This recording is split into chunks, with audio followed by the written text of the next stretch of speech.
So, isang magandang araw po sa ating lahat mga idol. This is RJ Arts TV. So, medyo matagal na tayong hindi nakapag-upload mga idol o mga 1 month na yata. So, kumusta po kayong lahat mga idol, no? So, sobrang tagal na hindi tayo nakapaggawa ng video. So, dahil sa busy tayo.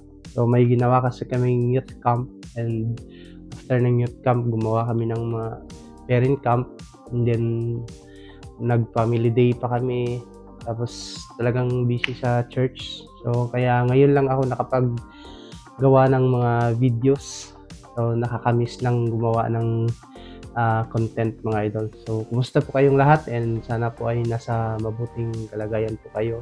So ngayong araw na to mga idol is may share lang ako sa inyo. Actually, isang simpleng design lang naman nito.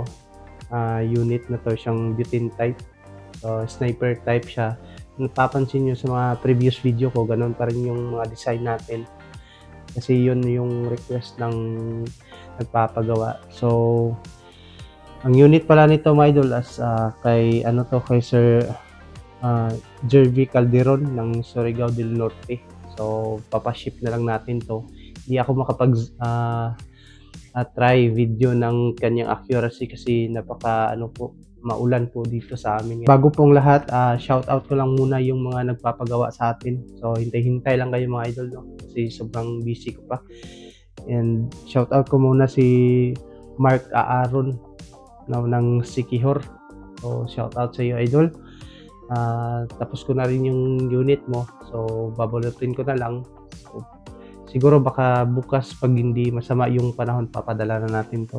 Tapos si Boss Jamis ng Baclayon, pero nandun na siya sa Davao yata siya nag-stay ngayon. Pero taga Bohol din siya mga idol. Tapos si Ronald Ilurig ng Negros, at saka si Boss Kabanig ng Cavite. So shout out po sa inyong lahat, and sa mga subscribers po natin, and maraming salamat po sa lahat ng inyong pag-suporta dito sa ating YouTube channel, which is the RJ Arts TV. So ulitin ko lang mga idol, yung unit na to is napakasimpleng design lang. Actually pabalik-balik lang yata yung design na to kasi yun yung request ng ating mga client. So sila yung masusunod kasi sila yung nagpapagawa. So itong papakita ko sa inyo mga idol is isang 8mm steel ball na butane type. So ito na siya mga idol, yung unit na pinagawa sa atin. Actually 5 to, pero yung nagpapagawa na iba is wala siyang bat, may scoop lang at saka body. So ito kay kay yung complete set kay Calderon, Boss Calderon ng Surigao, no? So ito lang siya mga idol. Yung wood niya is maksa na wooden buttstock. Pero yung dito niya mga idol is PVC. Ngayon, iisa-isahin natin yung specs nito mga idol, yung binubuo natin na toy gun. So sa mga nagpapagawa pala, no, so nagtatanong kung may COD ba tayo. Actually dati nagpapa-COD ako, kaso lang tapos yung iba may yung kulang nila ipapa-COD na lang. Pero yung iba naman hindi sila tumutupad sa usapan, no. May iba na hindi ko na makontak, hindi na nagre-reply. May konti lang naman, merong 1K, may 2K. So 3 beses na rin ako na na I don't know kung babayaran pa ba nila, pero sayang din yung pagod natin doon mga idol, yung ginastos natin. So kaya sa mga nagtatanong, hindi na po ako nagpapa-COD ng kulang or nagpapa-COD papadala. So through GCash na lang po. So ano ba yung mga expect nitong toy gun na ginagawa natin mga idol? So isa-isahin natin yung specs niya.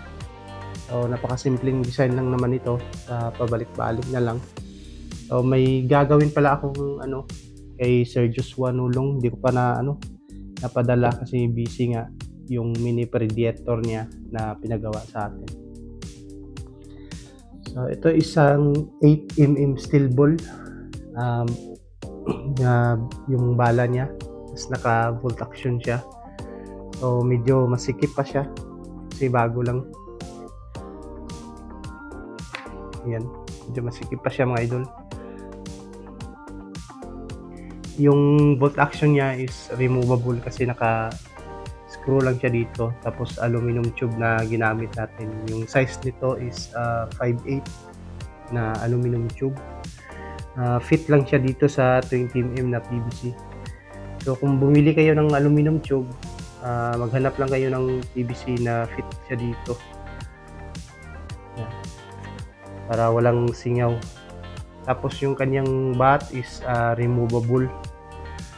So papatukin ko sana ito mga idol, kaso may natutulog na dito sa loob ng bahay. Kaya ko na siya gawang paputukin.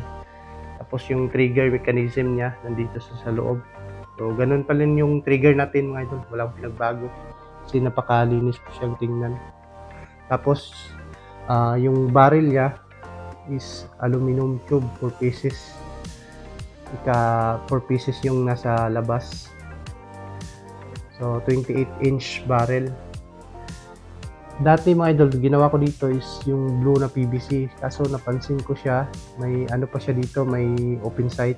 Napansin ko may biyak pala yung nalagay ko, kaya tinanggal ko.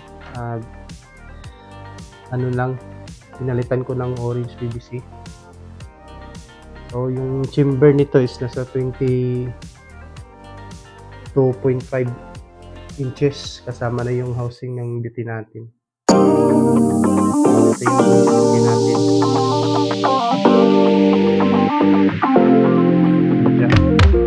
Ang ginamit pala na needle mga idol is 1 ml lang siya. Tapos para dito yung ano niya, sa kitchen lighter to. Pinutasan ko lang siya para makita natin kung may laman o wala na siya.